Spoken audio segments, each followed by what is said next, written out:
Pipebomb Radio.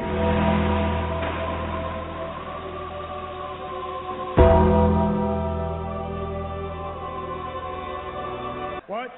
With your hosts, Felix Olmedo and Austin James.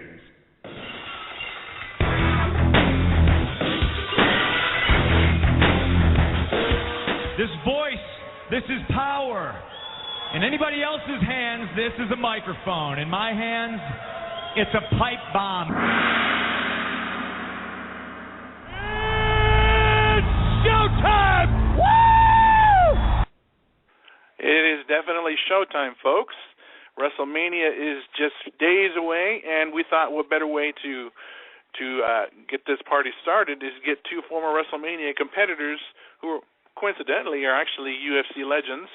I believe only Ken, if I'm not mistaken, is out of the two. Ken is really the only one in the Hall of Fame, but I could be wrong. Don't quote me on that. I don't follow UFC very much to even know about it. No, say that. Ken is the first ever UFC Hall of Famer, and I mean there's a few UFC Hall of Famers. I'm pretty sure Dan's in there, though. I would think. Yeah, he is. Yeah, Dan is also a UFC Hall of Famer, and I mean Ken is like, and we had him on this past summer, and he is a man of many firsts. Like I'm not even kidding. I'm like to be him. He serves as truly an inspiration to anybody, I think, that watches wrestling, because he has done it all in the mixed martial arts and professional wrestling world. I mean, he might not have actually gotten, the world title or anything, but he has definitely made an impact to it from what he has done.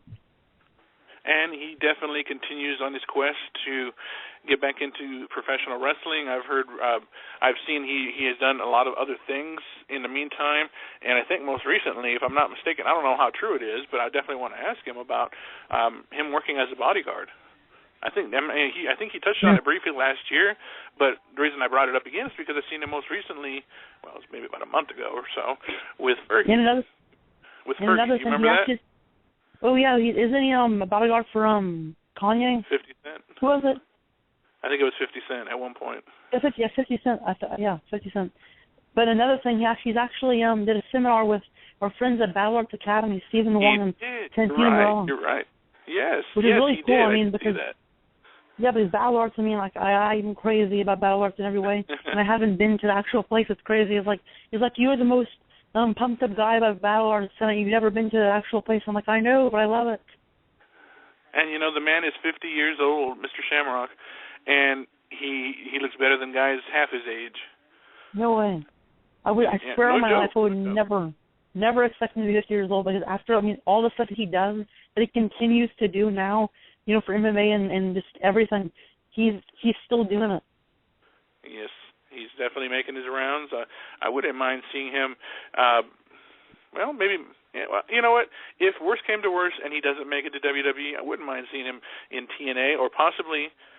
And I will bring this up to him, but maybe he could be part of that new surprise that Jeff Jarrett has this coming Monday night or Monday. He's got a surprise in store, Jarrett, and If I remember correctly, and you might remember more clearly than I do, because I didn't follow TNA that way back when it started, Ken was their first champion, if I'm not mistaken, right? Yeah, he was actually the first champion. He defeated Sabu in the Asylum in I believe it's Nashville in TNA when they first started, and he defeated Sabu in a really just everywhere match. Like, they were everywhere around the arena. And he defeated him to become the first ever NWA TNA Worldwide Champion. There you go. I remember the picture I saw. Actually, I found a picture of him way back when. But every guy deserves one last shot. And even, let's just say, like I think we talked about this a little bit I'm not sure if it was last week or maybe this past Saturday. Vince has been known to be a very forgiving person. You screw him over once, he's not thrilled. They don't talk for a while, but eventually, if it's good money and it benefits the company, he puts his ego aside and brings back people you would never think to see, or hire somebody you would never expect to see in WWE. Hogan, Bischoff, just to name a few. So, although Triple H has been gaining more and more power, and I tend to be hard on him for being a dick sometimes, because he can be. He's awesome. I think this may be a personal thing between he and Shamrock. Maybe he doesn't feel that Shamrock could do much, or the pop wouldn't be there. I don't know exactly, and I don't even know if Ken really knows. But well, I mean, I think it's not because of that. I mean, there's always when and where. Like, you're not just going to bring anybody onto the show without there actually being a reason, behind it. I mean, I think what was that the reason to bring always... back Batista? Batista's, I believe, I'm not mistaken, Batista might be a couple years older than Shamrock. I could be wrong. I know, but what I'm trying to say is that Shamrock hasn't been, in WWE for quite some time. Batista's only left for 4 years. But I mean, you've known Batista was going to come back, but I'm saying there has to be a reason why somebody's going to come back. They're not just going to bring him on just for everybody to be happy. Unless it be like an old school, the old school shows they do every year. I mean, but I'm not just saying I really want Shamrock to return, but I think it'd be just cool to see him back after all this time being gone. I'm just curious as to why the reason it would be, but you know what? Let's go ahead and give Mr. Shamrock a call. We'll talk more about this later on in the show. I'm going to try to place that call to him right now. Excuse me. Let's go ahead. I'm hoping you got my message earlier. I hope it goes through correctly because I don't know. Well, anyways, here we go. I haven't seen him on social media in some time.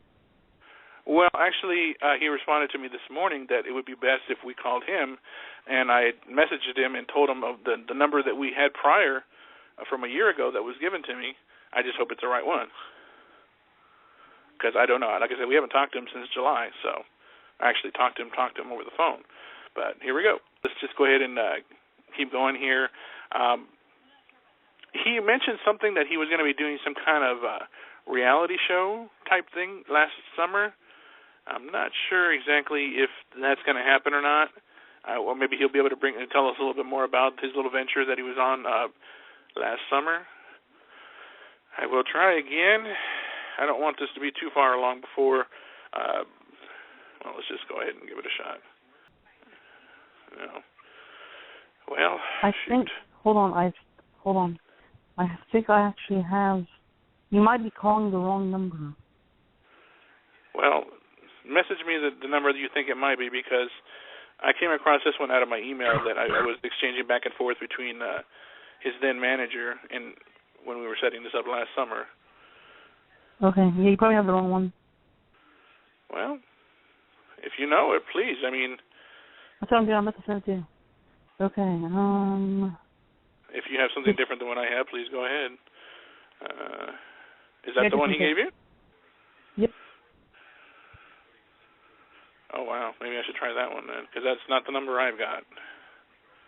That's the one that I got when he was when I got him on with ESPN Radio a couple months ago. That's when we lined it up when he used so it's probably the correct one. All right, let's try it again. I'm going to give it a few more minutes. Why don't you try to message him, and I'll try to message him. In the meantime, we'll talk about a little bit about Monday Night Raw, the go-home show to WrestleMania. I know, and I was actually, just looking at Raw. Beforehand, like I said this to you last night, I think that beforehand, because I'm going to be at WrestleMania this Sunday night, New Orleans Superdome, and there's going to be like 70,000 people there, hopefully streaming yesterday at the end of the night. But I'm saying beforehand, before Monday Night's Raw, I was kind of, so on how the anticipation value is for WrestleMania Thursday. But after last night's Raw, 110% sure that Raw lit a fire where it needs to be. You think so? Absolutely. They tied everything up. Some things were kind of like weren't so tied up together, and it really packaged together for what was supposed to happen at WrestleMania. In certain cases, like the Battle Royal and the Divas match and stuff like that, and the Wyatt versus Cena feud and Taker versus Brock, some things weren't as together as they should have been. I'm going to admit, and I don't like to admit this a whole lot, but I swear I feel like the Undertaker-Brock feud is not really doing it. Like it just feels like they need to put more into it. And with both of their their light schedules, I don't know if they're training outside of WWE, maybe at Undertaker's gym or maybe privately. I don't know, whatever the case. But there lacks some fuel to this fire. I mean, they're not bringing up their 2002 feud, different time, different era. And I know most people are like, well, Undertaker never won, never beat Brock, blah blah blah. They're not talking about that. I've noticed they've kind of stayed clear of that, kind of similar to when when Undertaker faced off against Hunter the very, very first time back in 2001 at WrestleMania. I mean, they don't want to delve back into the past too much, but you can take that all into effect. But at the same time, I think this is for what we have for WrestleMania and Taker versus Brock. I think it's enough. It's enough for it to make it happen. Usually the Undertaker stuff is usually for WrestleMania at least it's kind of done just a few months before WrestleMania, like just the whole entire feud that he has with the guys he wrestles at WrestleMania. The whole entire program's done a few months before WrestleMania. They usually don't have enough time to do much. But this one, it's not really like the other ones. This one, I think they, like you said, they probably needed a few more things to add to this match, before it actually took place this Sunday. But for what it's worth, I think we're going to get ourselves a great match at WrestleMania between these two. Because, you have the fact that Brock Lesnar he's pretty, big for his size, and he has a very great, his streak with the Undertaker, he has no issue with the Undertaker. He's never beaten him before. Taker's never beaten him. Like I said, they never brought it, up the whole entire situation where Brock's never beat Taker ever in a singles match. And I think that they probably would have added just a couple more things to the mind games for Brock, with the Undertaker. But you've seen the Undertaker's had a lot of mind games in the past weeks with Brock Lesnar. And I think for what we have Sunday, I hope it's going to be a great match. I'm looking forward to seeing. I really hope it's a great match. And for, like I said, I keep on saying for what it's worth, but for what we have now and for what we just got left off at the Raw, we will see. I can't. I don't know. I just can't. I want to say Brock Lesnar might win, and I want to say the Undertaker's going to keep a streak. I'm just kind of iffy on whose side I'm going to be on, because both of these guys have something to offer. True.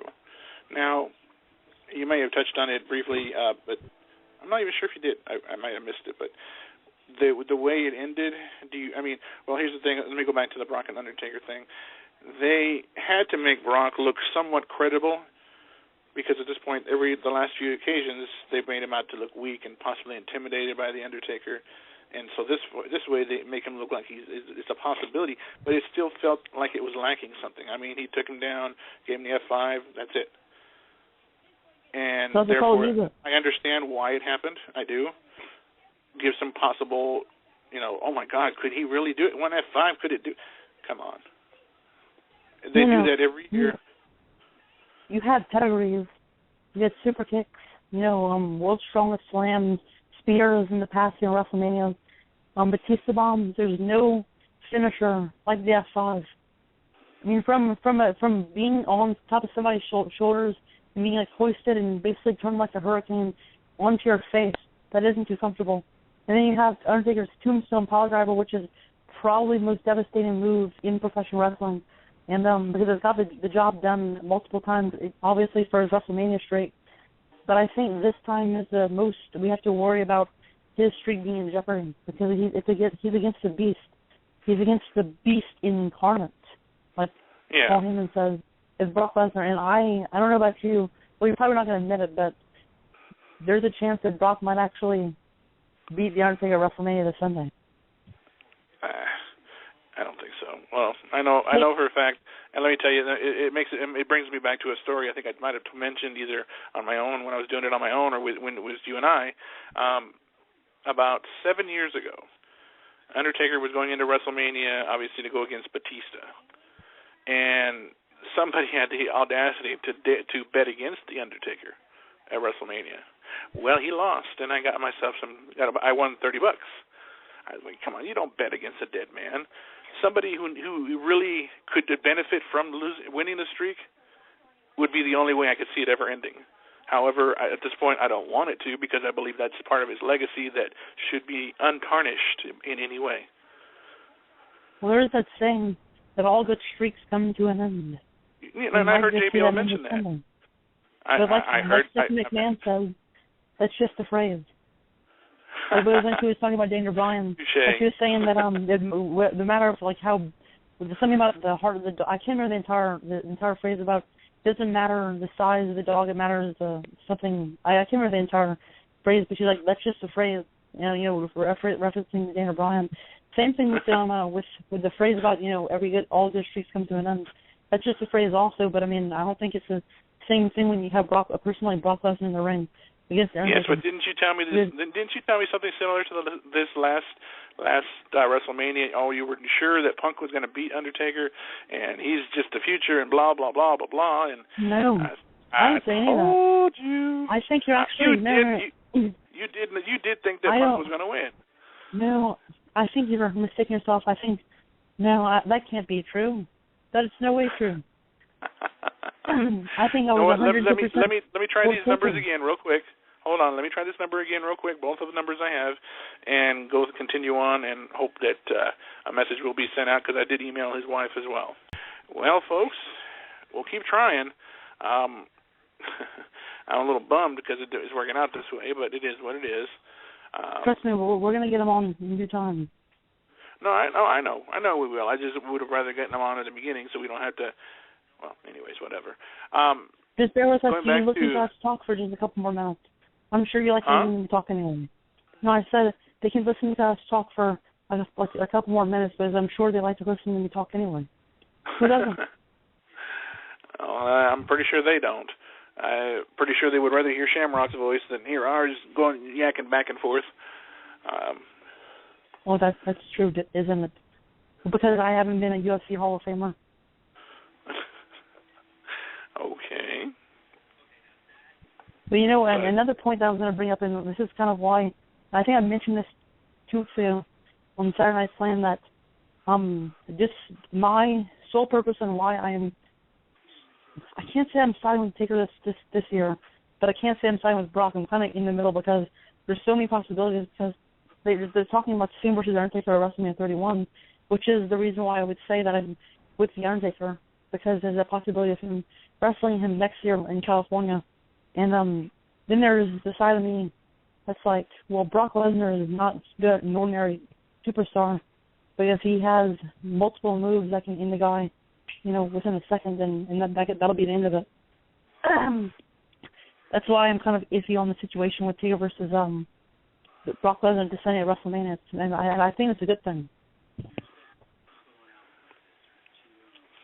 Well, there has been speculation. I mean, I'm still expecting, as far as Punk goes, I still expect to see him. I don't think he's gone. People joke about Punk being gone, good riddance, blah, blah, blah. They just, And I was actually watching, let me go step back one more time. And do you think, personally, it was wise on the part of Triple H and Stephanie to air a video of Triple H demolishing, beating the crap out of past and present stars? What did you think about that video? For me personally, I didn't care for it. It was almost like they're making fun of their own talent. No, it wasn't. Something like this isn't the first time it happened. You could tell even Booker seemed a little bit bothered by the video too. I mean, like I said, this probably happened in different situations numerous times. I mean, this is the one that we were just pointing out, just to talk about it. But I'm saying, I don't think it was meant to really make anybody angry, because they're trying to prove a point that the superstars that had the catchphrases and all the moves of the fans that you really abided by, that kind of really related to, where it went and were good for a while and were really popular, but then they just kind of died down. So they're trying to bring the realization that Dana Bryan has this yes movement, which I'm a part of, 110% always, and we're very strong. Like the VE Nation, throw a shout out there for a second. It makes no sense. I just want to, the VE Nation is a whole entire different group in itself, but what I'm trying to say is that the yes movement and the yes chants they're trying to prove a point that with Booker T's "Can you dig it?" and then all that and all the other catchphrases the guys have, and Jeff Hardy's I don't know what you call him. The hand sign he does, and then you have Scott Steiner's moves and stuff that I can't do. All of that was popular at one time, but didn't die down. So they're trying to bring a point that probably will be happening to Daniel Bryan, or if it doesn't happen, we're going to do it for him at WrestleMania. Which I don't think that's going to happen, because you're going to hear 70,000 people in a Superdome chanting it and recruiting of Daniel Bryan when he's wrestling Triple H, which is going to be insane. That's actually more so than anything that I'm looking forward to hearing the fans and being a part of that crowd, because that's going to add to the entire just feeling of WrestleMania. Just 70,000 chanting yes is crazy, just a crazy thought to think about. Because you hear 15,000 people doing that at Raw or SmackDown, and that's cool, but when you maximize that by how many, I don't know how to do math, but I mean how many in the Superdome, it's going to be insane. Going to try one more time here. We're in trouble. Well, we'll keep trying. I will keep trying for the next half hour to get through. If not, we may have to reschedule, and it's fine. If we have to put it over to Thursday or Friday, then so be it. But continuing on, people have compared Punk to Steve Austin with when he was calling the Reality Era, which he started technically referring to it as, but they kind of just slipped away, and then Triple H brought it back. And now people are comparing Daniel Bryan in his Yes movement to and that's the bottom line, because Stone Cold said so, or the what? What?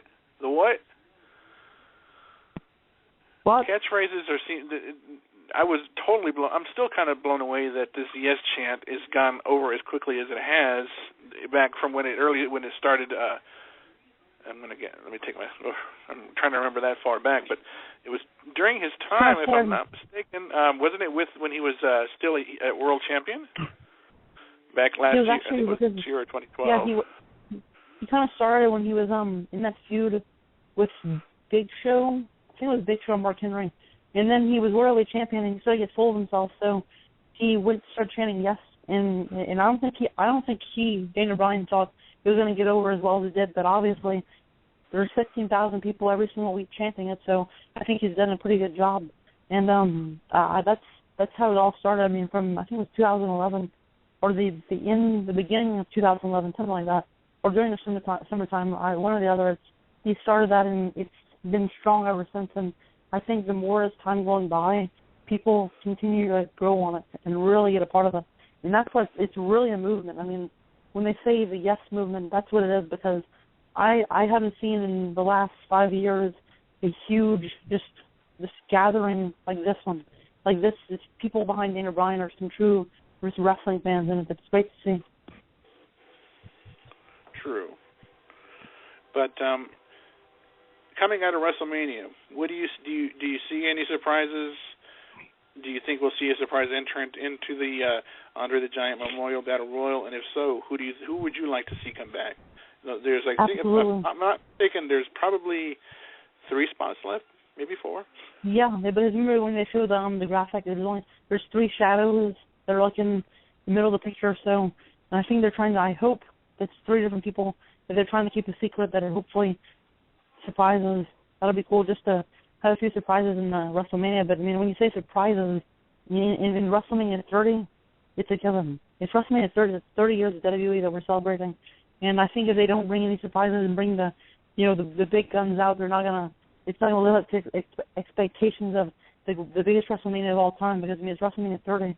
And like Hulk Hogan's been saying, it's like we're gonna be immortalized. Everybody in the Superdome and stuff, and people watching on the WWE Network, which is. And I don't know if you watched the press conference earlier. I thought it was pretty funny. What's that? I thought it was pretty funny. Batista just coming out. I don't think he used to say he had a script in his hand. Like, no, I'm not gonna. I don't think anybody knew what to say, because the whole reaction of everybody there at the Hard Rock was terrible. Dead silence. You could hear a pin drop or one of those needle drops. Whatever. But I mean, they were trying to get even Hulk Hogan. If that proves that Hulk Hogan comes out and nobody's cheering for him, that was a bad crowd. That just proves that none of them were wrestling fans.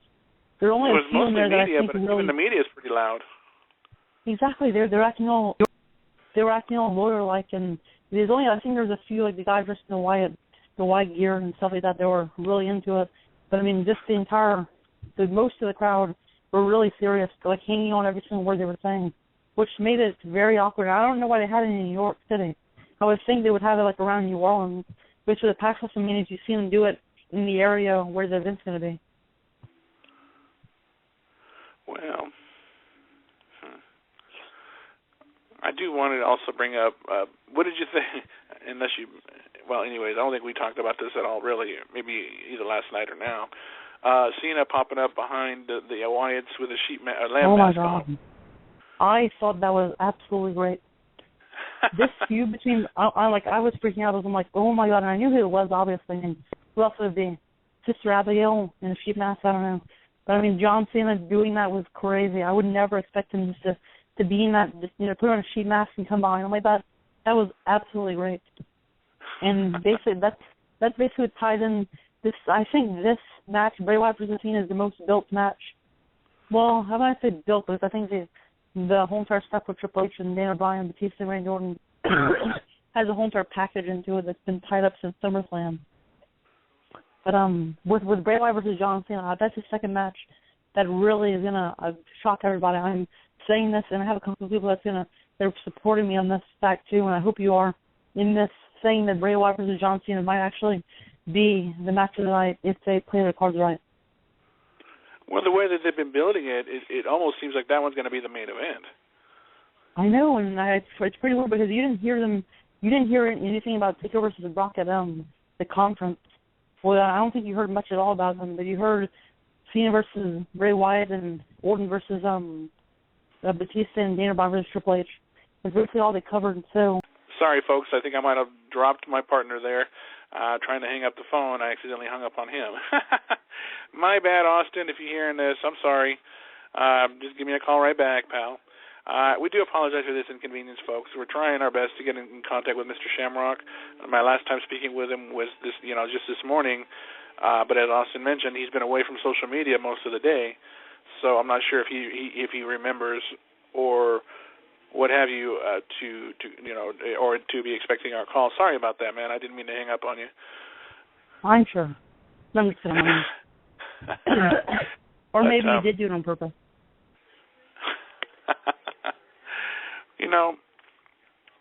WrestleMania 30, I've got to imagine they're going to have an epic intro to the show. Because they come up with these definite, spot on, introductions to the big show, to the granddaddy of them all, WrestleMania. Each year just different, and it gets really good. They really put their time into that. As far as the card itself, I find it odd that although it makes sense that they're putting everybody in WrestleMania. I mean, everybody. Their whole locker room is being emptied out. Everybody. That's great. And it doesn't give you the impression it's being too cluttered. Like a little bit too much. Well, I mean, everybody wants to be in WrestleMania, and this is kind of the feeling that I had, the same exact feeling that you have, that saying it doesn't really feel right. Oh, I'm sorry, I thought I just seen Gold Demont on CNC. Never mind. But it doesn't feel like beforehand. I'm like, this is too much. They're trying to put on everybody. It wouldn't make much sense because what are you going to do with other matches? How long is it going to go for? Is Andre the Battle Memorial Royale? I'm saying it probably wrong. The Andre the Giant Memorial Battle Royale. Is it just like a huge filler match just to put there and just to fill the entire thing? Going over. I hope it doesn't go over an hour. I hope they don't do it just to do it. I hope it's meaningful. I hope after whoever wins doesn't just get a trophy. I think it has to be a little bit more tied into this match to make it, more. I'm not saying. I hope people don't understand. Think I'm saying, oh, it's Andre the Giant. He's being disrespectful by, saying Andre the Giant's Memorial Battle Royal is a filler match. Just that. I'm not saying that. I'm saying that I hope you understand. I'm saying that I think just the trophy is not enough. I think it has to, for it to be I think there's going to be a catch to it somewhere down the line. But the very first year, it sounds like it's going to be defended each year, or at least that's the impression people are getting. It could lead to a future title shot, like the Money in the Bank did. It almost seems now it's pointless to have a Money in the Bank pay-per-view, but at the same time, I do enjoy watching those type of matches. Personally, nothing against the Battle Royal, but I would prefer to see the Money in the Bank back at WrestleMania. It was always like that. I mean, ever since they actually brought the Money in the Bank into WrestleMania, for the years that it was on it, I loved it. I think it fit in so well because you get an opportunity. It's like before the main event happens, whoever titles, it's like you have your eyes on whoever's going to be the man after WrestleMania. The lights go off WrestleMania because you're the guy that has the briefcase. They get to basically shock them whenever you want. So I love the factor about that. Yeah. Well, I'm going to try this other number you gave me again, since I've been trying the other one a few times. So, here we go again. Well, no such luck there, folks. I'm not sure exactly what's going on. We will keep trying, as I mentioned.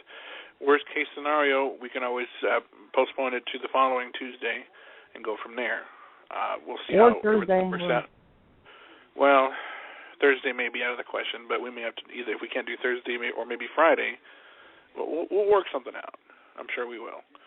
I will keep trying. Like I said, I will keep trying at least for the next 25 minutes and see where we go from there. One and question like I said, we can always future. You can check it again, and we can get it back on here soon. But sorry, what? So one question I want to ask you about the Battle Royal. Who do you think is going to be the man to actually be the last man standing? You know, most are betting with guys like maybe Big Show or Mark Henry. Big Show. It would seem logical to do it, but like you said, though, winning the trophy and then what? What does Big Show really need to prove? He's been around the business. He's been in wrestling for over 20-plus years. And he's held every single title. Well, yeah, basically. You know, it just wouldn't make sense to me, honestly. It would be a guy that really, really is deserving of a WrestleMania moment. Like Not saying that Big Show isn't. Not saying that he isn't, because obviously he hasn't won a WrestleMania at all. You know, well. Wait, so you're saying that Heath Slater deserves a WrestleMania moment? Say that again? You want Heath Slater to be the guy to win. How did you know? No, I'm kidding. I guess things. I'm a guy that's psychic. I'm pushing towards guys like that are hungry for this. I'm not saying that nobody in that Battle Royal isn't, but I would prefer a guy maybe like. Say what?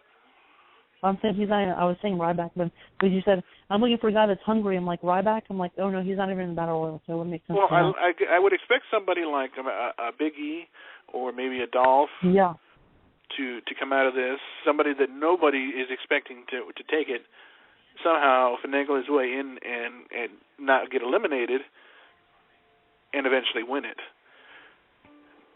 I mean, with saying that, I think I want to stick with Big Show, but if it's not him, if he's eliminated early, because I think all the superstars are going to try to get rid of him once he's in the match. But if it's not him, it's Big E Langston, because he's on fire. I think he is so excellent what he does. And just seeing him grow as a superstar and as a wrestler over these past few years since he started in WWE, it's so great. I love him. You know, I could definitely see a Big E doing it, only because of the fact that he needs that big push, and I don't know if it's going to happen for him or not. But then you think about guys who have been really busting their butt and trying to prove themselves. What if they put maybe, and this is a long shot, Rey Mysterio? He won a Royal Rumble. He was the smallest guy that I can recall ever winning it. I don't know. I don't know about Rey Mysterio, because I know if you've seen his predicament earlier this year, the Royal Rumble, he wasn't really liked. Surprisingly. That wasn't his fault. I know, and I think it was really bad on. I keep on saying really a lot, but I'm saying it was pretty bad on WWE's part to do that to him, because people were expecting, like people were expecting Daniel Bryan to come in and save the day, and get Batista out and save WrestleMania. That's what I was thinking. Because I'm like, if it is Batista in WrestleMania, it makes no sense. But if he just got back like a few days ago, and that's what I was thinking. And now that they saved it, I'm almost curious to think too that somehow or another, and this is a big if, I don't know exactly what the circumstances are that would prevent it, if any. But what if the one of the last three spots happened to be filled by Hulk Hogan? I don't think so. You don't think so?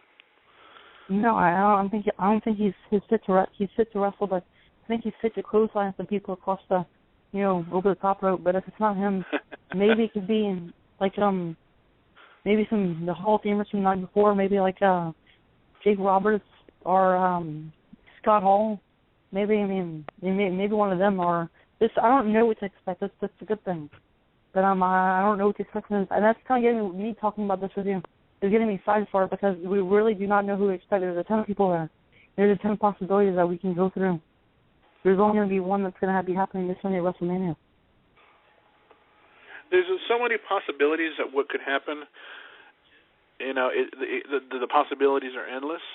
And with the speculation around Sting, I think I'm wondering, if indeed he does make an appearance at the Superdome and comes face to face with the Undertaker after he knocks out the Beast. That would be really cool because you can be like this. It's like you defeated the Beast. Now you have to defeat the Scorpion. And it's kind of funny because you have a dead man, you have a beast, and you have an insect. If you consider a reptile, do you consider him a reptile? A scorpion's a reptile, right? No, they're not Well, I would say maybe more towards I want to say insect. Maybe not insect. Yeah, I don't really know what you call them. I'm saying you beat the beast. Now you beat the beast incarnate. Would they have him come back out in some kind of scorpion type material? Like maybe he come back as the original blonde hair, or maybe the crow scorpion? No. I'm just saying if he comes back with blonde hair and his colorful face paint, as much as I love that, it will not fit versus the Undertaker. He has to come back with his slick black hair, the whole entire raven makeup, that type of, I'm not saying raven, what is it, the crow makeup and everything, the all in black. He has to come back in there for it to work. And you might not think attire is a big deal. It really is. If they want to make this work, he has to come back with the crow look, not the server thing. I think that's what most people are expecting to come back as a crow, to be honest.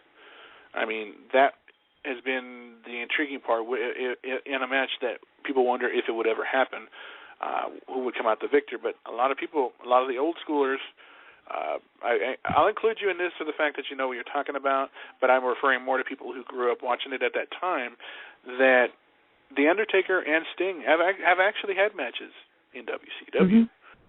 You know, Undertaker was still Mean Mark, and Sting was, just getting into his groove as the face of the company.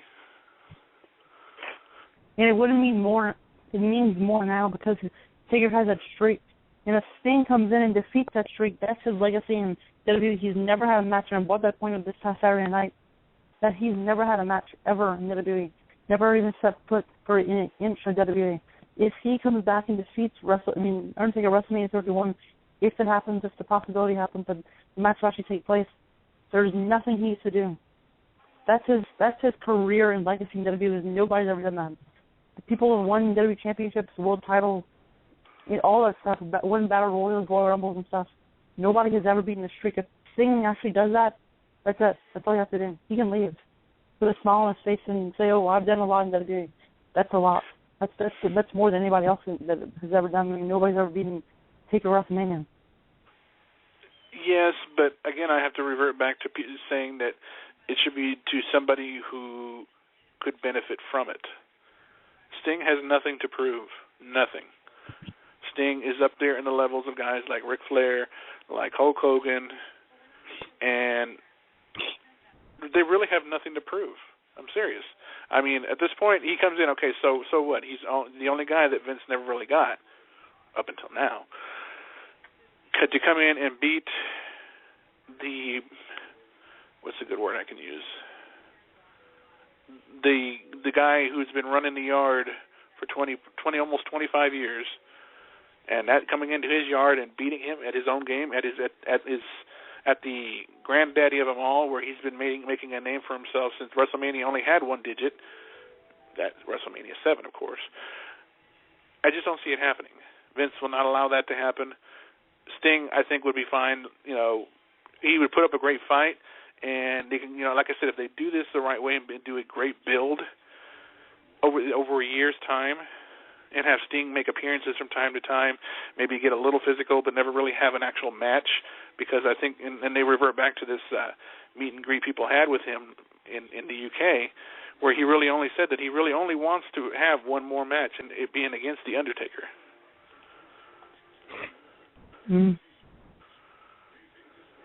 Yeah, I mean, Sting, you know, that's a pretty good point. I mean, the thing that Sting, the whole entire, like you said, how he's just like, you know, the guys like Ric Flair and stuff, you know, on that level, and with Hulk Hogan and Ric Flair. The reason why I'm saying that, I mean, it may not make sense to you for Sting to actually win at WrestleMania against The Undertaker, but in some cases it does, because what will you do with Sting when you get to bring him back? I mean, he's never stepped foot in WWE. There's not really much. I mean, he's an icon. I'm not trying to say that we can't do anything to WWE. I'm saying there's not much for him initially if he wasn't with The Undertaker. If he's going to come back, it has to be with somebody with the caliber of The Undertaker at WrestleMania.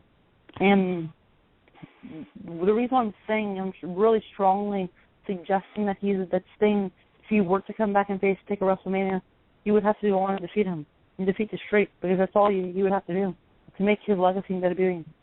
In all the years that he hasn't been, if he was ever interested in going there, it wouldn't really matter. All the titles that he could have won wouldn't have mattered, because nobody has defeated Taker WrestleMania. Nobody's defeated the Streak.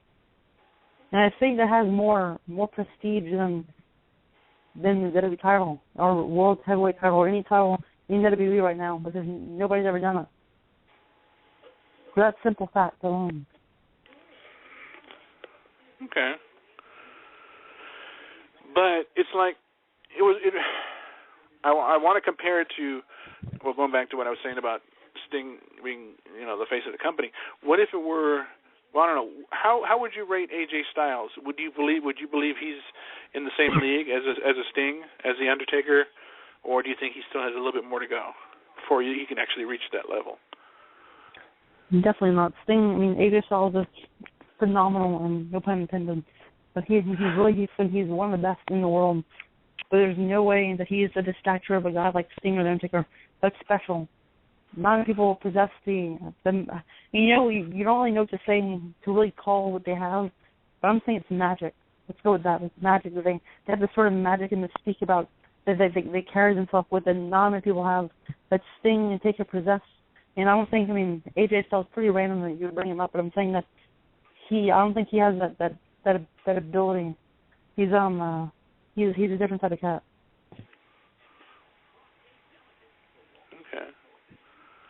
Well, what about maybe a Kevin Steen? Wait, hold on. Just still wait, hold on. Why are you bringing these guys up? The only reason I'm bringing them up is it's just, these guys have at one point or another been the face of their company. And you're mentioning, bringing a guy in who's never wrestled for WWE to come in and beat the guy who's really been the measuring stick, so to speak, in the WWE. You have your Shawn Michaels, who was referred to as Mr. WrestleMania, but has since retired, and technically that term should and only belong to The Undertaker, because he's really, nothing against Shawn, and he's created a legacy that probably will never be touched, or could never really be touched, but The Undertaker's career has continued on. Shawn is happily retired, did not even want to consider coming back, even though there had been speculation if HBK would ever come back. It would be to face Daniel Bryan, which would be amazing. Which would have been. Won't happen then.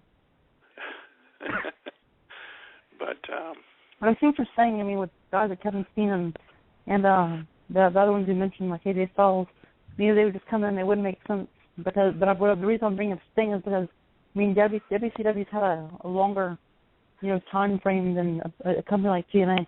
They've been WCW before it was taken by WWE. Was around for a while. I think it was like 20 years for WCW. Well, back then it was referred to almost like NWA. If I'm not mistaken, or Jim Crockett Promotions.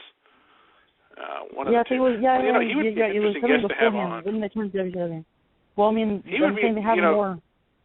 Jim Crockett would be an interesting guest to have. Then again, the link to a video that I sent you earlier about David Benoit, that would be another interesting interview.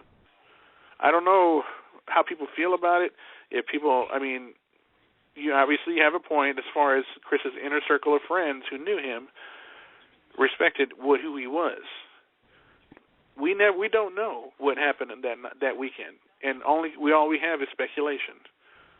But they always at the same time, assume. they pass down the hardship or anger or hate they feel towards somebody, not only towards the person themselves, but towards the family as well.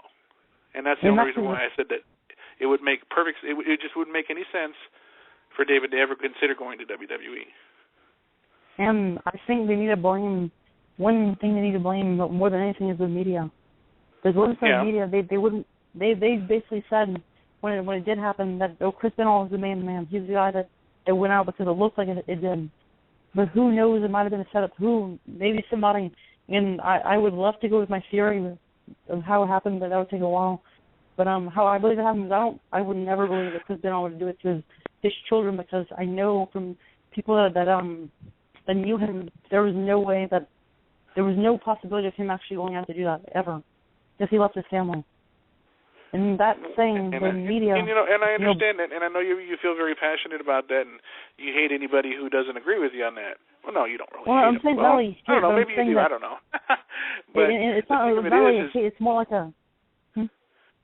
But the thing of it is, Austin, in this case, even if you were to explain your conspiracy theory, it is just a theory. It is just a theory. Exactly. There's no proof. Go ahead, I'm sorry. You were saying. I was going to say, no matter what I say about it, there's no way that, and it's really sad that it has to be like this way. There's no way I can't remember his son's name. It's not Daniel. It's with his son. Just still on some Olmedo who's talking. What's his name? David. There's no way that David was able to be WWE just because of the fact that the media, in 2007, made it out to be that Chris is absolute god. There's no possibilities, no ifs, ands, or buts. Chris is the guy that they all take it as he is the main dude. There's no, and which sucks because that whether Dave likes it or not is on him. Not the murder or anything. I'm saying the fact that his father was involved in that. So there's him saying he's involved. I don't believe the way things were looked at to be how it happened.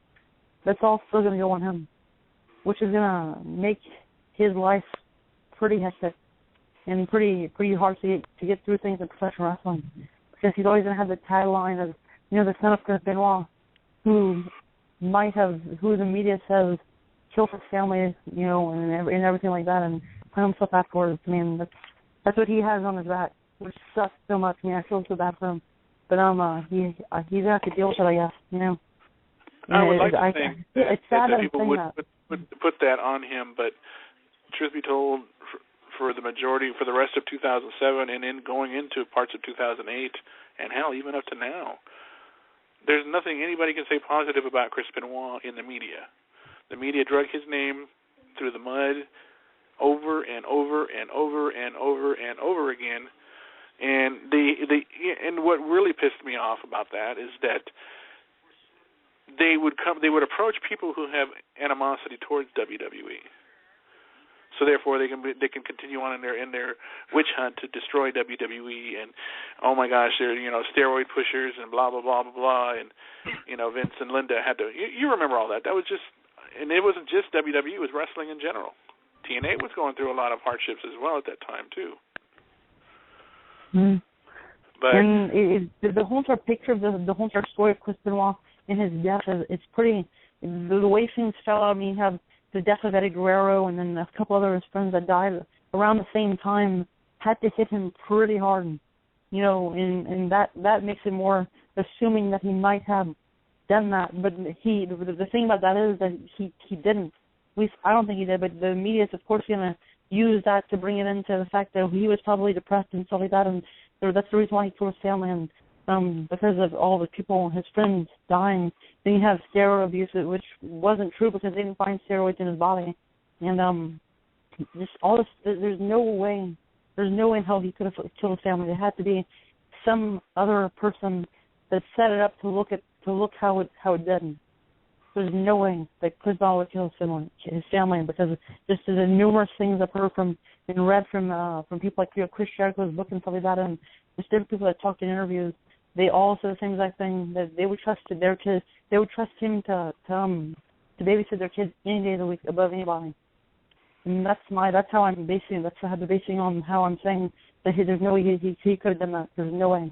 And it's sad that it's going to be on David back forever in professional wrestling. On the plus side, the WWE Network have obviously realized you can't really erase a man's legacy in their company, because he was a part of a very good portion of their programming for well over 7 years.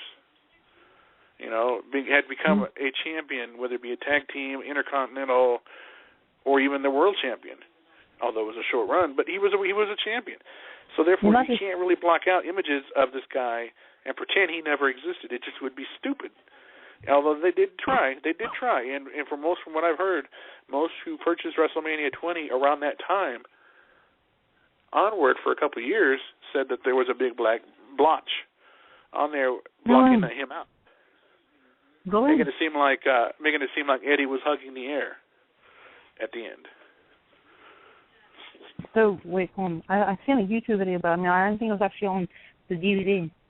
Yeah.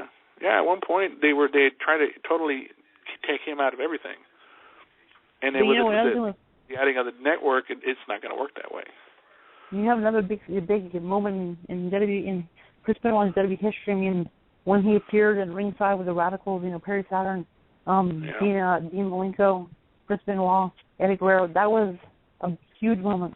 Those are some of the best wrestlers in the world, and them coming to WWE and made it really legit. And that eventually that made it, if that moment didn't happen the way it did, I mean, I'm sure they could have come about bringing those guys into the company, but with that moment led to so many other great moments in history, with Eddie Guerrero and Chris Benoit, definitely. I mean, I'm not saying anything bad about Dean Malenko, but Chris Benoit and Eddie Guerrero, the main guys that actually had those big moments that you're never going to forget,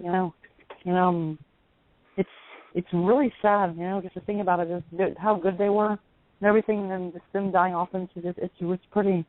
I keep on saying it's sad, but it really is. They're two of my favorite wrestlers. Chris Benoit is my all-time favorite wrestler ever, and Eddie Guerrero I'm very close, and it's crazy to talk about. Are you done? Because you I think if we took a speedometer to how fast you were talking, you would have been pulled over for speeding. Just kidding. I know but it's crazy. When I talk about Chris Benoit and everything, I don't know. There's not many words to say because he is the greatest ever wrestler, in my opinion, greatest wrestler of all time. And you can have your opinion. You're entitled to that. Nobody can take that away from you. No, he's always right. And that, it is what it is. And I know when you go up there, if when the time comes that you get to go to train with Lance, you can even approach him and ask him if he has any stories about him, and you can hear. I'm sure Lance wouldn't mind talking about it. Definitely. But let's go to the matches for WrestleMania and try to get some predictions. Because I have the match card in my palm of my hand, and we have. Go ahead. Let's see. Okay, we have the first match of the night will be the 4-way tag team match. It's actually going to kick off WrestleMania on the pre-show. The 4-way tag match, but between Ryback, Felix tag team, versus the tag team champions, the Usos, versus the Los Matadors, versus the Real Americans. Which tag team will be on top once this match is said and done? Well, out of that one, I don't see the Usos losing. I have to go with the Usos. Yep, me too. Absolutely, because there's no reason. Well, actually, I couldn't say there's no reason because I do have a feeling, a slight feeling that if the Real Americans play the cards right, they might be having gold in their hands by the end of the night. But by the end of the match. But I see no way in Los Matadors or Ryback for winning it. There's no sense in that at all. But if any two teams are going to win, it's either going to be the Usos or the Real Americans. Now you have the Honor the Giant Memorial Battle Royal. I want to go through all the participants that have been named so far. Okay, you got Cody Rhodes, Shayna, Goldust, Sin Cara, Christian, Santino Marella, Brodus Clay, R-Truth, Fandango, Zack Ryder, Darren Young, Drew McIntyre, Jinder Mahal, Heath Slater, Mark Henry, Justin Gabriel, who I'm very excited to see actually make it on here, Damian Sandow, Titus O'Neil, Great Khali, who's probably the best wrestler in this entire thing. I'm lying. I was winking while I said that. Big Show, Alberto Del Rio, Biggie Langston, Rey Mysterio, Brad Maddox. I do not know how he got himself into this. I'm excited to see him though. I just don't know why they put him in after being he hasn't even had 6 matches in WWE on the main roster, and they put him in this match. Rey Mysterio, The Miz, Dolph Ziggler, and Kofi Kingston. And besides those guys, there's 3 open spots that we have not found out who it will be. So that's interesting. Who is your pick? Even though you said earlier, we're going to reciprocate because they had earphones on. Well, I would have to go with a guy like maybe Dolph Ziggler, Biggie. One. You pick one. One. I'm going to give you what I said. I mean, at this point, it's either or. I'm just hoping somebody who wins is somebody who truly deserves it, and not somebody who's been kissing the company's, the boss's ass just to get in there and do something, and then, I don't know, whatever. I don't know. Huh? Who do you pick? One guy. I don't know. You don't know. It would have to be somebody who's deserving of it at this point. Okay. I don't know who I consider. I've given you the 2 options I'm going with, either or. It'd be to narrow it down to just 1 out of 30. I would want to go for. I would definitely have to say somebody who deserves it at this point, who needs their WrestleMania moment. Okay. I think my decision, and I said it earlier. I said I wasn't really sure, but if I had to pick one, I'm gonna say my top 2. It's going to be Big Show or Biggie Langston. That's my top 2. And I think it would make sense for Big Show to win. But because he's the tallest guy out of everybody, and he's the closest we have to. There's never been another Andre the Giant, but I'm saying he's the closest in stature that there will ever be to Andre. Second, we got another match. We have this is probably Felix is looking forward to this match more so than any other one because Eva Marie's in it. But you have the Divas Championship Invitational, the Vicky Guerrero Divas Championship Invitational match, which is it's crazy that it's not a battle royal. Everybody's gonna be in the ring at the same time. First fall wins. I think it's first fall wins. So that's me crazy. We've never seen a 13 diva match, and we've never actually seen a match in general where there's 13 people in it, and then whoever first fall is the winner. But it's gonna be AJ, Divas Champion, versus Eva Marie, Brie Bella, Nikki Bella, Naomi, Ina, Oksana, Tamina, Summer Rae, Natalya, Rosa Mendez, Alicia Fox, Layla, and Cameron. Who do you see winning this? Well, personally, I would love to see a surprise entrant come back, and maybe it be... There won't be. Karma. I know it won't be. I said I would like it to be. However, to choose one out of these girls who, Jesus, I mean, they're all pretty much, their wrestling ability is mediocre at best, really not all that great. I'll give credit to a few that are okay, that, I mean, obviously have created a legacy in wrestling and come from family royalty and blah, blah, blah. However, I just, the Divas division hasn't really been doing it for me right now. If I had to choose one, I would have to, maybe I can go with Tamina. Tamina, good choice. I think it's going to be Tamina. The reason why I say that, the reason why I say Tamina is because she's been, and you've seen them always point to her face when they show, they're in the same ring, because you see that Tamina has some animosity for AJ, because, I mean, she's been by her side for a while. I don't know how exactly, I think it's like 9 months or 6 months, whatever it is, with Tamina by her side, with AJ as Divas Champion. And I think that Tamina will be the woman to end it all by super kicking AJ in the face and then winning the title. That's what's going to happen, because there's no reason. I'm not going to say there's no reason, because there's a few people that I think has a possibility of winning it, like Natalya maybe, or any of the Total Divas. One thing I think would be hilarious, it probably won't happen, if Eva Marie actually, from Offset, actually wins the Divas title WrestleMania. I am like, okay, is El Torito going to be put in the main event between Batista and Randy Orton. I would believe it if Eva Marie becomes Diva Champion at WrestleMania. I will laugh actually, but I'm saying, I'm not saying that to dog on Eva Marie. I think she has potential if she really plays her cards right in training more. Because I've seen improvements in certain matches and then comparing it with others, which you probably see before. But I'm going with Tamina. Now, next match, we have The Shield versus New Age Outlaws and Kane.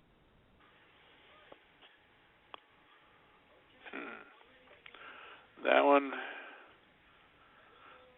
I honestly would see the Shield losing, and this is where it'll kind of lead to the eventual breakup of these guys. I think somehow or another it's going to cause an accident between one of the three, causing the pin. Maybe by chance, maybe it's Roman Reigns that accidentally spears one of his partners by accident, and they make the save, and then there's a big blowout at the end, and it'll lead to more and more speculation because I have a feeling they still want to break these guys up. That's a cool way to look at it, but with my way, I think it would be cool for them to actually win, but I want to see a lot of altercations between them during the match.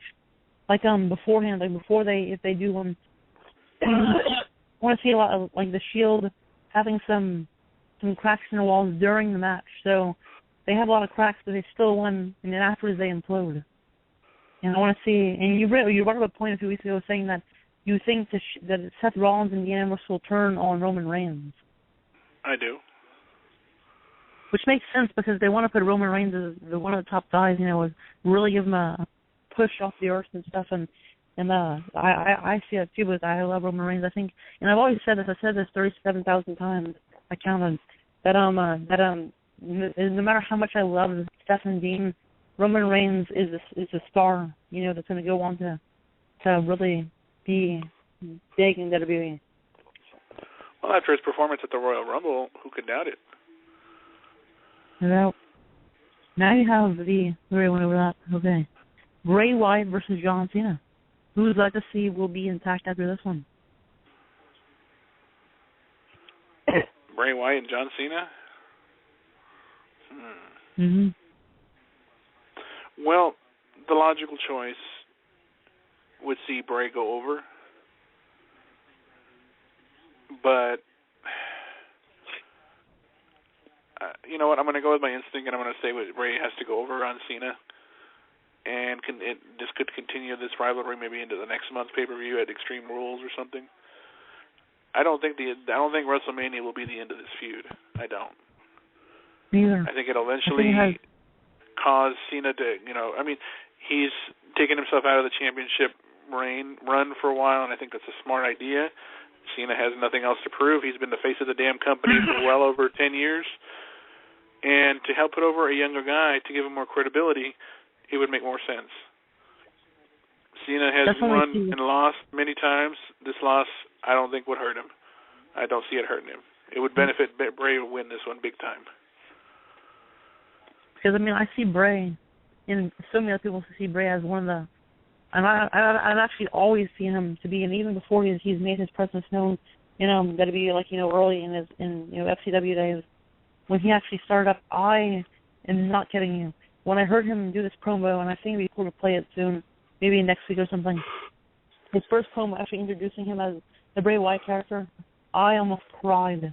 Because I was so proud, not only proud, I was so just in awe of how good he was, and how interesting that character is, and how it's progressed is beyond my imagination, how good he is in every way, shape, and form. He's perfect, and I want to see him defeat John Cena at WrestleMania. And not because, I like John Cena, but I'm saying that I want to see Bray defeat a guy that people might not think is undefeated, that can be defeated at WrestleMania. I'm not saying John Cena's been defeated at WrestleMania. He's been in WrestleManias. He hasn't won them all. But you would expect a guy like John Cena to defeat a guy like Bray Wyatt. And at this stage in his career, I want to see it go the other way around. Okay. Now you have the next match, and we've talked about this a lot, and I think we already have our choices of who's going to be the guy to come out on top. Taker versus Brock Lesnar. Well, here's the thing. Brock to me is not in the same category as a guy like Shawn Michaels, as a guy like Triple H, as a guy like Hogan. The reason being is he hasn't really created that big of a legacy for himself.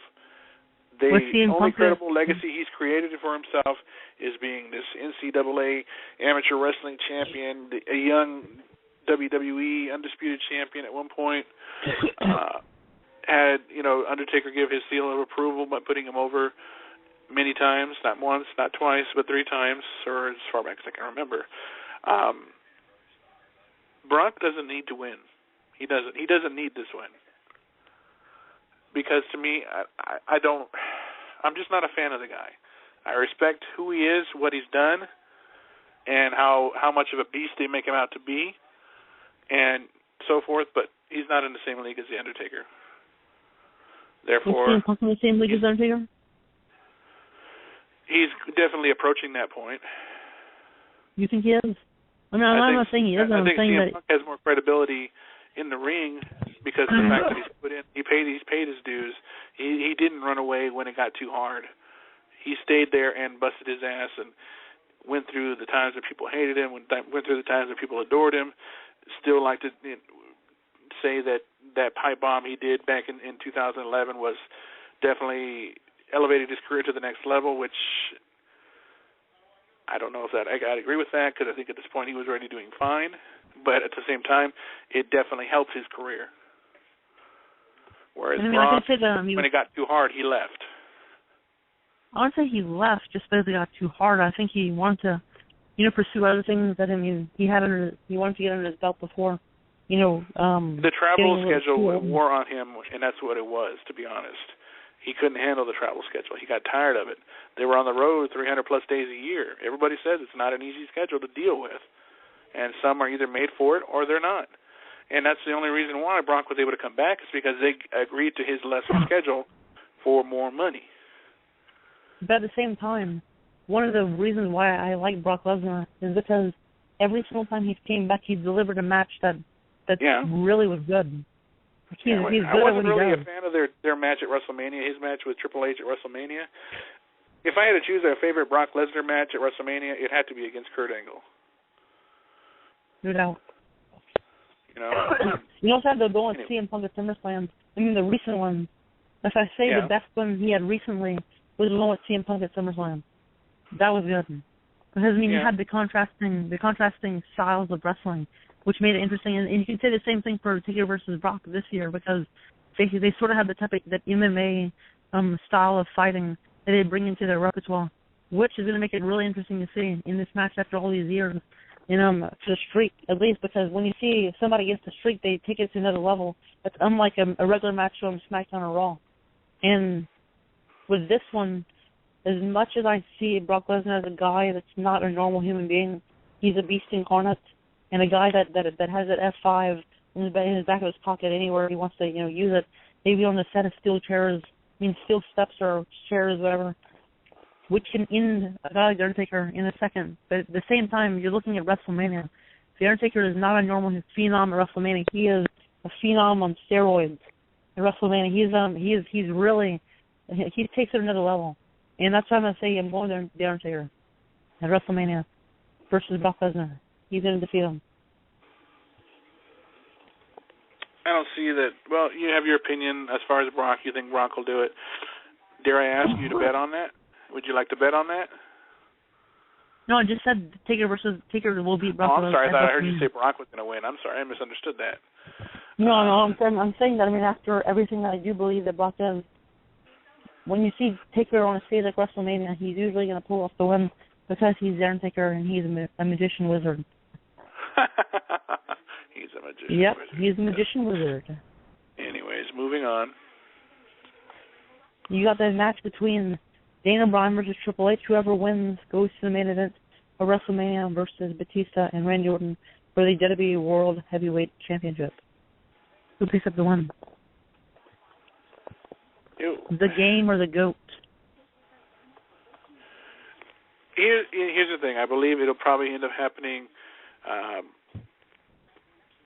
I believe Punk somehow Well, maybe make an appearance during this match. Try to cost Daniel the well, maybe not. Maybe it'll be during the title match. No. I think that I think actually. It would have to be Daniel, but at the same time, I could see him winning it maybe by DQ, unless they change that to no DQ. Interesting. Now I'm thinking about it. This is a very unpredictable WrestleMania. Actually, extremely unpredictable because you have a guy like Triple H, I didn't see him. I never seen him as a person that would be in WrestleMania 30. At this time, how he just put himself in. But now that he is, that brings out so many interesting points that could go either way. Because with CM Punk being gone, for a couple of months, it would be a very smart idea to make him interfere in a match WrestleMania. And at the same, I wouldn't like it. I want to see Daniel Bryan win everything. But if he does actually interfere in this match and make Daniel Bryan lose, he's going to become, I promise, he's going to become the most hated man in WWE during this time. Well, what do you think about the possibility of maybe? And he might be. Okay, let's just say that Daniel wins it, and it pisses off Triple H pretty bad, and to the point where he decides to interject himself in the match and put himself in there and make it a fatal 4-way. There's no way that can happen. You don't think so? Maybe it can Triple H. So I'm probably not gonna to disagree with that. But I'm saying I don't think it'll. I don't think it'll. Maybe I don't see it happening. I don't see that happening. But the fact with CM Punk, if that happens, like I said, he's gonna become the most hated guy in history. Well, I'm not saying it's history. I'm saying during this time.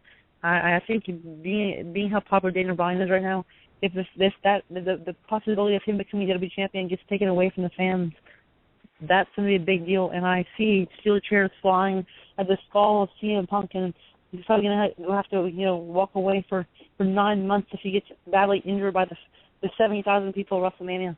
You see chairs flying off the terrace at Superdome. At CM Punk, if this happens, it's a possibility. With Daniel Bryan, I can see the fans are very passionate. And the passionate fans are going to go at any limit to prove their points. You've seen that happen a couple of times, like with ECW One Night Stand, the Cena versus RVD. Okay. What's left? Oh yeah, Batista versus Randy Orton versus Mystery Man, Triple H or Daniel Bryan for the WWE World Heavyweight Championship. Well, what the WWE World Heavyweight title. Main event. What do you think if? Well, I still have to revert back to what we talked about, Punk making a return and setting up for a match between him and Bryan. I don't know if it'll be for SummerSlam, but he could start up a feud between these two. And have Kane be, not Kane, but Punk be maybe, I don't know, a heel? Corporate Punk? What do you think? Corporate Punk. It's going to go against everything that he believes in if that happens, but it'll be interesting if it does, because you always see in the years CM Punk has been WWE, he's never been with the corporate, he's never been with the company. Though, because ultimately, what they need is something that's going to shock the hell out of people. Yep. Hogan joining NWO. Unless Cena turns heel, which ain't going to happen. This is something that people would not ever see coming because of the fact that how much Punk has badmouthed the McMahons and Triple H and his promos and so forth. It would make perfect sense for it to be played out this way, to have Punk in Triple H's pocket to try and take out Bryan. That is so smart. Now I'm thinking about it. In the way I'm thinking about it, is CM Punk, and like I'm saying, attire, what you wear, can send a lot of messages, because if CM Punk at WrestleMania, during either the Daniel Bryan versus Triple H match or the main event, walks out in a suit, you never see CM Punk in a suit. If he walks out in a suit from the stage, people will be like, oh my God, we're about to see something that's going to go down, that's going to change the course of history. CM Punk walks out in a suit, I'm going to cry. I'm not kidding. But but at the same time, I'm going to be really surprised because I wouldn't see it coming. But now I kind of do. I think it'd be really interesting if it does happen. I am all for it if it does happen. At the same time, I'm not all for it because Daniel Bryan. There's so many different ways I can say it because I want Daniel Bryan to win, but then there's the possibility that CM Punk, that I think cool idea too for him to come out in a suit. Just there's so many different ideas of WrestleMania 30. I'm getting excited about it. I'm actually really doing this right now is getting extremely excited, like times 10 more so than ever before talking about this, because there's so many possibilities that we can almost expect that seem like it would be a possibility, that seem like it would actually happen. Yeah. But that's great. As far as who would come out the champion at this point, it would have to be Bryan. It would have to be. There's really no other reason, nothing else that would make any sense. Nobody cared to see that main event between Randy Orton and Batista. Really, they didn't give a damn. In fact, I could go one step further. They didn't give a damn about the main event once they seen Daniel and Triple H going at it. Focus was all on them, on Triple H and Daniel. It switched. It went from the main event to those guys. It's gonna be Bryan. It was only necessary for the fact that they had to put him into this main event somehow. And with him doing this and not giving him the chance to win the title, it wouldn't be right. And everything with the. I'm sorry, I was going to say. With everything that happened to Daniel Bryan within the 2013, and then towards the end of 2013, the beginning of SummerSlam, when he was basically screwed out of the World WWE title. From that point on, and everything that's been happening for him, with him and the Authority, since that moment on, there's no way that he shouldn't become WWE champion at WrestleMania. It absolutely has to happen for things to make sense. I think it's almost a given. Daniel Bryan, with everything he's gone through, it would make sense to be the WWE champion at WrestleMania, to be the guy that ends the show, with a title in his hand. It has to happen. What else is left on the card? That's it. That is the show. Of course, Hulk Hogan's going to kick it off when the show gets on there, just to get a hype out of the crowd. And I promise you, Austin, no matter where you're sitting, you're going to feel that electricity when Hogan comes out into the arena at the Superdome. It's going to be blow you away and be like, oh my God. I said that I'm not the biggest Hulk Hogan fan. At the same time, I think you kind of have to be a Hulk Hogan fan because, especially at WrestleMania, because his theme music is, oh my God, I love his theme music. It's because it has that special quality about it. He hits that and it's like, I'm not going to do it, but I'm saying that I cannot. Oh my God, I'm thinking about it now. What's his theme music hit? It's going to be all set off from there. And one thing I want to know, I don't know. There's always special guest performers at WrestleMania. I'm assuming that it should be Eminem. After all the Legacy song, I'm assuming it's Eminem or Kid Rock. Hopefully, if they still have a guest performer, I hope they do. I really hope they do. It's cool to see Eminem at WrestleMania. But have you heard anything about that? Well, I know that the singer of Bray Wyatt's theme is going to be there. I'm pretty sure they're going to plan something pretty huge for the matchup between between Cena and Bray, where maybe they do bring in Eminem to do that song. It'd be an unreal experience because I would never expect to see Eminem at a WrestleMania. Personally, I would never see that coming. Kid Rock's been to a few because obviously his close buddy that he had in his group was a wrestling fan years and years back before he died, Little Joe C. And those who followed Kid Rock's music know who that is. So. Oh yeah, I remember him. He's the little guy. He was a little guy who would sing on there with Kid. He was a little. I guess he was a little guy, I don't want to say midget, but maybe. Anyways, you know what I mean. He had some health problems, and I think he passed away in 2000. Yeah, Kid Rock's been to a few WrestleMania. I think he was at 25. Kid Rock, yes, he was. He was there at 25 as he was singing the song, and then obviously eventually led to the Divas coming out and god-awful Santino Marella in drag. Oh my, I love that. Scary sight that I would never, ever want to see again. I wish we could have brought that up to Mr. Wong when we had him on last year, just for a good laugh if he remembered seeing that. No. I thought that I thought that Santino Marella said as Santino was purely entertainment, like just great. I love it. For how long it went for, I loved every single second of that. I mean, maybe not. I don't think he should have won at WrestleMania, but I'm saying that him doing that for the months afterwards was entertaining. I love that. But as far as anything else goes, it's going to be an experience of a lifetime. Whatever they lack in whatever the matches don't bring, they usually make up for it in the different activities that can be done during the week.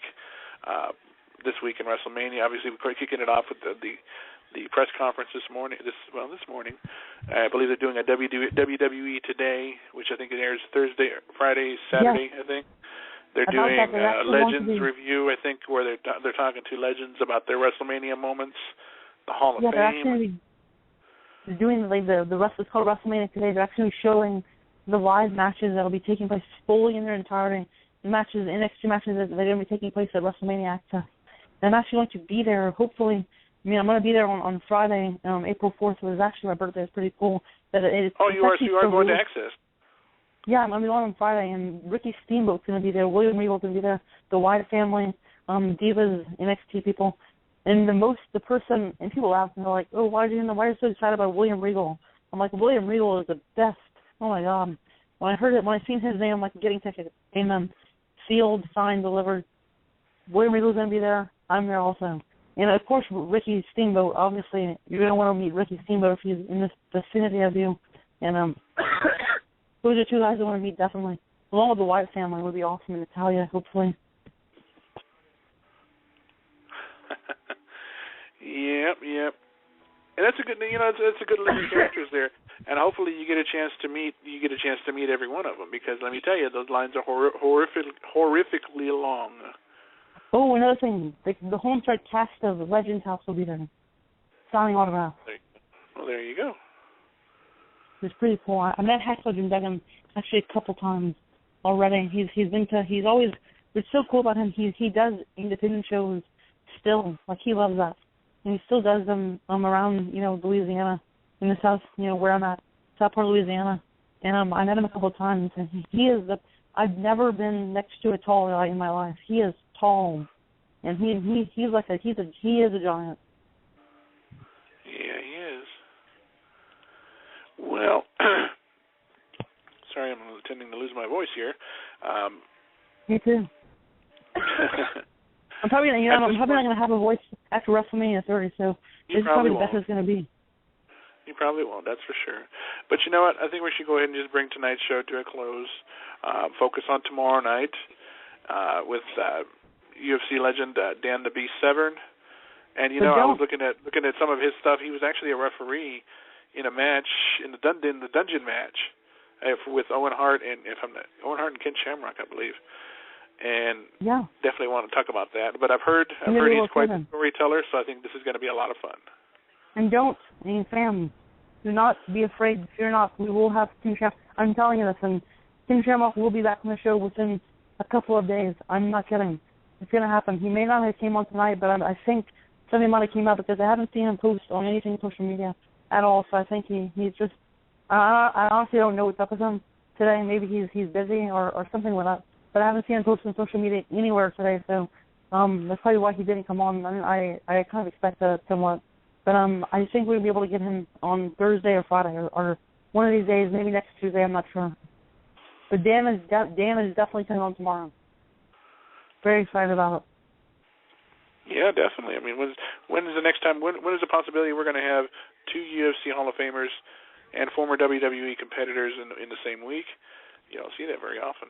But I'm looking forward to it. Like I said, I've heard he's a heck of a storyteller, and that just makes it so much more fun. I definitely enjoy hearing stories.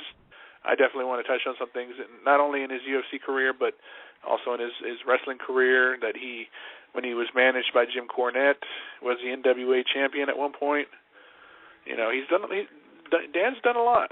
I don't believe he's not fighting anymore, but we'll talk more about that tomorrow.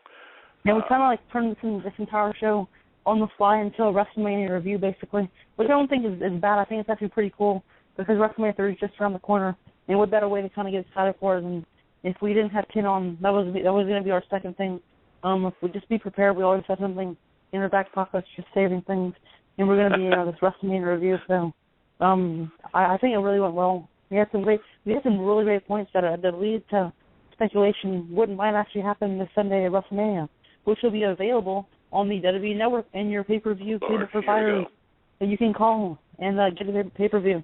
Which one thing before we go, people that actually contact their pay-per-view cable providers and actually WrestleMania make no sense to me at all.